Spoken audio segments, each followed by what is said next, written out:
Bienvenue sur Africa 24 dans cette nouvelle édition du Non-Stop Info. Voici les titres de l'actualité. Le Mali respire à nouveau après la levée des sanctions économiques imposées par la CEDEAO. Le soulagement est entier pour les travailleurs et notamment pour les transporteurs, ravis de reprendre leurs activités après 6 mois d'embargo.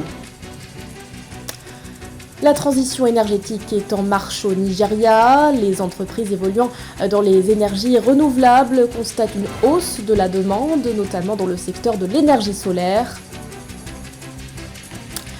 Et puis la Banque africaine de développement au chevet des petits producteurs au Sénégal.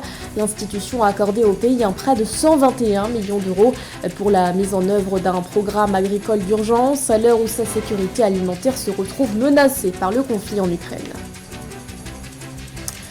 Mais tout d'abord, les initiatives se poursuivent pour résoudre la crise politique en Libye.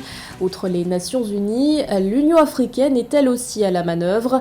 L'organisation entend organiser une conférence en vue de renforcer la réconciliation nationale. Une information qui intervient à l'heure où le pays est divisé par des rivalités politiques. La Libye s'est en effet retrouvée avec 2 gouvernements. D'un côté, le Premier ministre sortant Abdelhamid Dbeibah, dont le mandat a expiré avec le report des élections, refuse de céder le pouvoir à Tripoli. De l'autre, le chef du gouvernement, Fathi Bashagha, nommé par le Parlement, a décidé d'exercer ses fonctions depuis la ville de Sirte. Notons que depuis ce 11 juillet, des consultations ont débuté entre le Conseil présidentiel libyen, représenté par son vice-président Abdallah Al-Lafi, et la Chambre des représentants, présidée par Aguila Saleh. L'enjeu de ces pourparlers, établir une feuille de route pour mener le pays sur la voie des élections. C'est une véritable bouffée d'oxygène pour les Maliens et en particulier pour les transporteurs. Après la levée des sanctions économiques imposées au pays par la CEDEAO, les acteurs du secteur du transport ont repris sereinement leurs activités. Avec cette mesure tant attendue par les autorités et la population, le Mali peut notamment reprendre ses exportations de coton, une filière qui représente environ 12% de ses recettes budgétaires. Les précisions de Corinne Camdem. Paralysés par 6 mois d'embargo, les commerçants, citoyens et responsables économiques maliens revivent. Le 3 juillet dernier, la CEDEAO a décidé de lever les sanctions économiques contre le Mali, un grand soulagement pour le secteur des transports. Coincé chez lui, incapable de subvenir aux besoins de sa famille, Ibrahima Sangaré était ravi de reprendre les trajets longue distance vers les ports de Côte d'Ivoire. C'était une bonne chose pour les transporteurs et tous les Maliens et puis les autres pays voisins aussi. Donc on travaille ensemble, donc s'il y a la sanction, on ne peut pas travailler. Donc ça rend le travail dur quoi.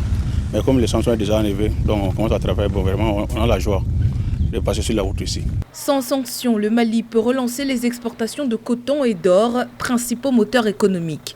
À partir de la semaine prochaine, l'Office ivoirien des chargeurs qui supervise le transport transfrontalier de marchandises s'attend à ce que 150 à 200 camions transportant du coton du Mali atteignent les ports de San Pedro et d'Abidjan par semaine. Le pays s'est également engagé à honorer quelques 300 millions de dollars de remboursement de dettes manquées en raison de sa coupure des marchés financiers régionaux et de la Banque centrale régionale.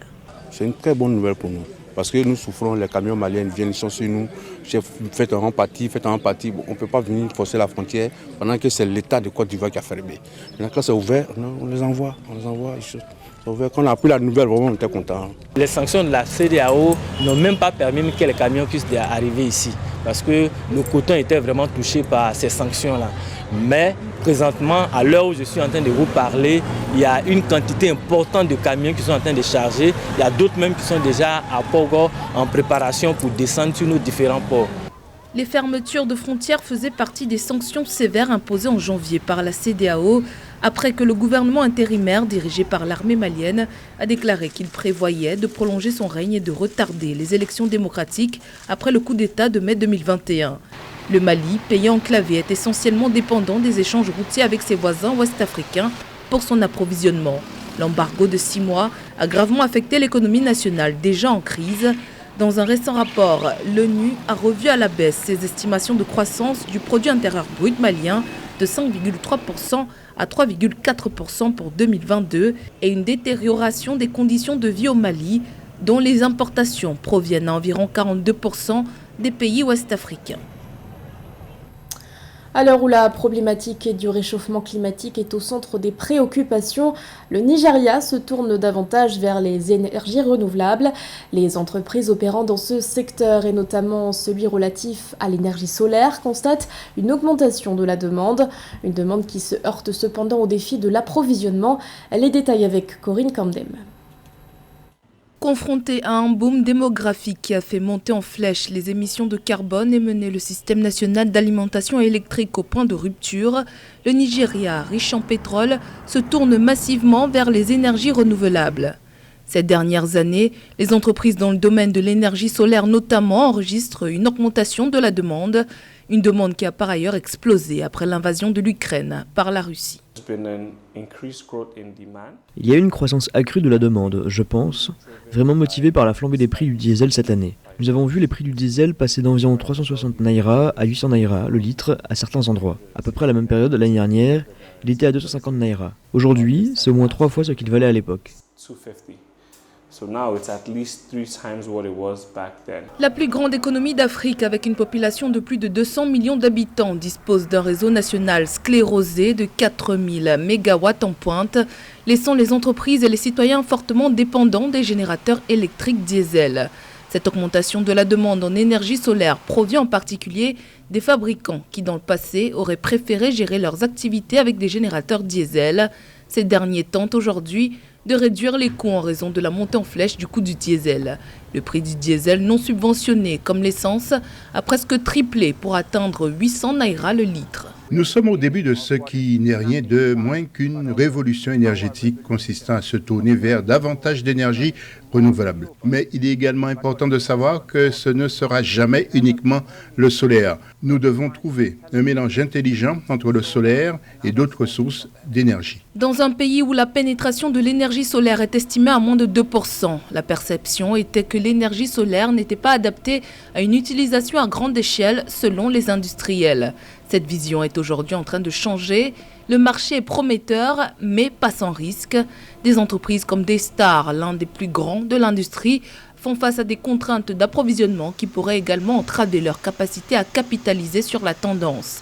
Des perturbations de la chaîne d'approvisionnement mondiale causées par les fermetures liées au Covid-19 en Chine cette année et la guerre en Ukraine. L'actualité nous emmène également en Algérie où le projet Solar 1000 MW semble se concrétiser. Les premiers kilowattheures photovoltaïques de ce projet devraient être produits d'ici la fin de l'année 2023 ou au plus tard au début de l'année suivante. C'est du moins ce qu'a annoncé le directeur de la Société algérienne des énergies renouvelables, Esmaïl Mougari. La même source précise que c'est la centrale de Beni Ounif qui devrait produire ces kilowattheures. Pour rappel, l'objectif du projet Solar est de construire plusieurs centrales solaires sur le territoire national et c'est en vue d'atteindre d'ici 2035 une capacité de production électrique de 15 000 MW. 121 millions d'euros, c'est l'appui financier que la Banque africaine de développement compte débourser en faveur du Sénégal. Une enveloppe destinée à financer la mise en œuvre d'un programme agricole d'urgence. Avec ce projet, les petits producteurs pourront ainsi accéder aux semences céréalières notamment. Joël Ballot. Dépendant du blé russe, le Sénégal subit les contre-coups de la guerre en Ukraine. Malgré les mesures étatiques, l'impact de ce conflit se répercute sur les prix des produits de grande consommation, à l'instar du pain, aliment de base des ménages. Pour éliminer les risques de famine, la Banque africaine de développement a octroyé au gouvernement du Sénégal 121 millions d'euros pour la mise en œuvre d'un programme agricole d'urgence au profit de 850 000 petits producteurs. Cette opération de la banque vise à atténuer les chocs exogènes sur les plans financiers, économiques, sociaux et climatiques et à maintenir la tendance haussière de la production céréalière observée ces dernières années, notamment en concentrant les efforts sur la disponibilité des principaux intrants auprès des producteurs.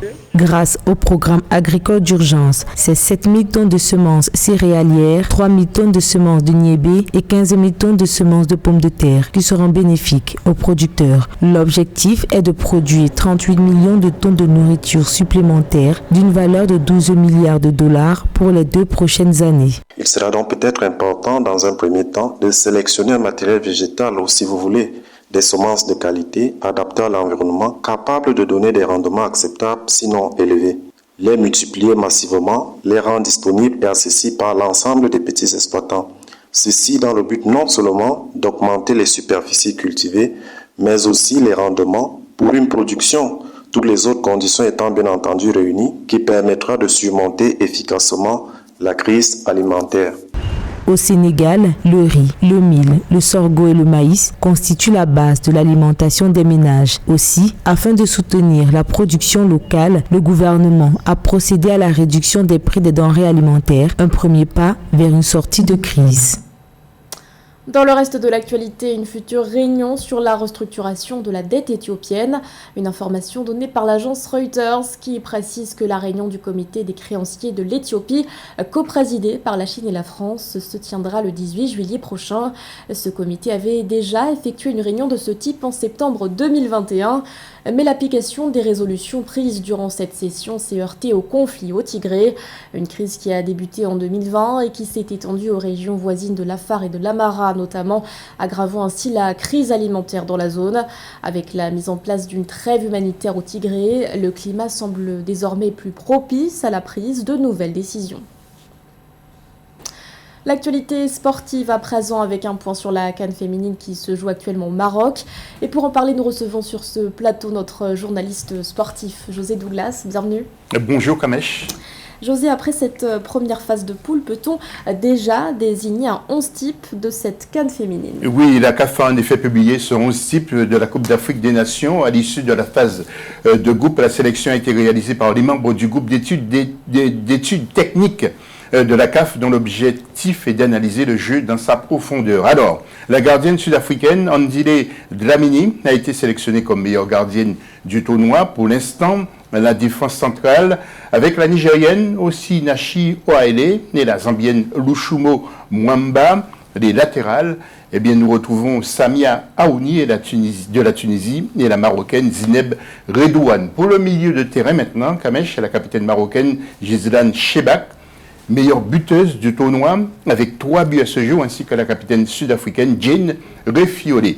Et pour la Nigérienne Ashida Ajibade et la capitaine camerounaise Ajara Chut, eh bien, on les a placées pour les côtés les meilleures joueuses. Et puis en pointe, l'attaque Refiloe Tulakele du Botswana, associée à la Zambienne Grace Chanda. Voilà en quelque sorte pour le 11 type pour l'instant sélectionné par plusieurs membres techniques, notamment l'entraîneuse de la Côte d'Ivoire, Clémentine Touré, ou encore la sélectionneuse d'Algérie, Radia Fertoui.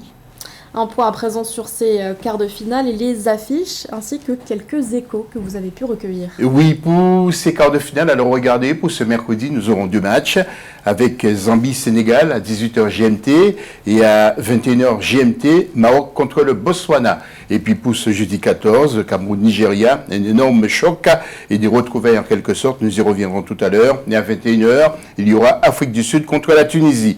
L'Afrique du Sud qui a fait le plein de points au premier tour, les Banyania sont en pleine forme avec une sélectionneuse déterminée à aller jusqu'au bout et que nous écoutons, c'était après le match contre le Botswana, gagné 1-0.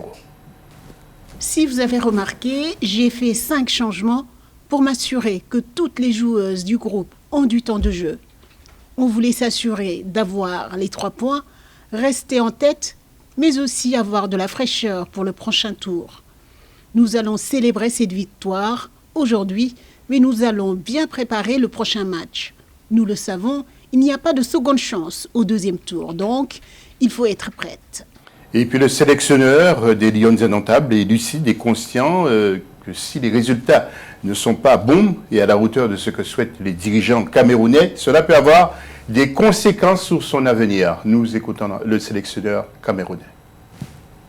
Oui, vous savez, pour un entraîneur, l'entraîneur quand il arrive, c'est avec ses valises à la main.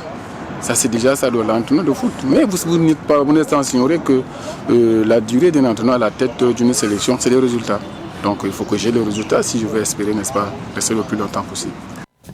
José, à présent, parlons un peu plus en détail des quarts de finalistes et des matchs qui vont se jouer ce mercredi. Alors, Zambie-Sénégal, tout d'abord, la Zambie et le Sénégal n'avaient jamais dépassé les phases de groupe de la CAN féminine. Elles vont tenter d'assurer leur place à la Coupe du Monde qui aura lieu en 2023 en Australie et en Nouvelle-Zélande. L'enjeu est de taille pour les deux équipes. Attention à la capitaine Grace Chanda, en pleine forme, le Sénégal, meilleure défense de la compétition. Et puis l'autre quart de finale de ce jour, c'est Maroc-Botswana. Le pays hôte casse tout sous son passage. 3 matchs, 3 victoires, 9 points, 5 buts marqués. La capitaine Gislan Chebak est l'actuelle meilleure buteuse du tournoi, je vous l'ai dit, avec 3 buts, tous sur coup de pied arrêté et 2 pénaltys et un coup franc, qui ont aidé les Lions de la Tasse à faire partie des prétendantes de cette CAN féminine. Attention au Botswana. Le Botswana joue très vite avec à la pointe de l'attaque Refiloué Tougoulakele. Et rendez-vous donc ce mercredi au stade Moulay Abdallah de Rabat pour cette rencontre. Et qu'en est-il pour les matchs de ce jeudi? Alors Cameroun, Nigeria, justement 2 rivales. Ce quart de finale est un remake de la finale de 2016 qui s'était déroulée à Yaoundé. Il y aura des étincelles dans l'air. Le Nigeria est favori à cause de son palmarès. Mais attention, les Lions ont progressé même si les Super Falcons ont remporté 2 titres. Le Cameroun a commencé doucement mais peut finir très fort. Enfin, Afrique du Sud contre la Tunisie. L'Afrique du Sud, finaliste de 2018, a remporté tous ses matchs de phase de groupe en finissant avec 9 points. La star Tambi Gatlana forfait pour le reste du tournoi à cause d'une blessure. Les Banania ont des qualités pour battre la Tunisie. Les Aigles de Carthage ont montré de belles choses grâce notamment à Mariem Ouidj. Mais il faudra être très forte pour inverser les Sud-Africaines. Rendez-vous ce jeudi 14 juillet. Le rendez-vous est pris, José. Merci beaucoup pour toutes ces précisions. Ce journal a été réalisé par l'ensemble de la rédaction. Merci de votre fidélité. L'actualité continue sur Africa 24.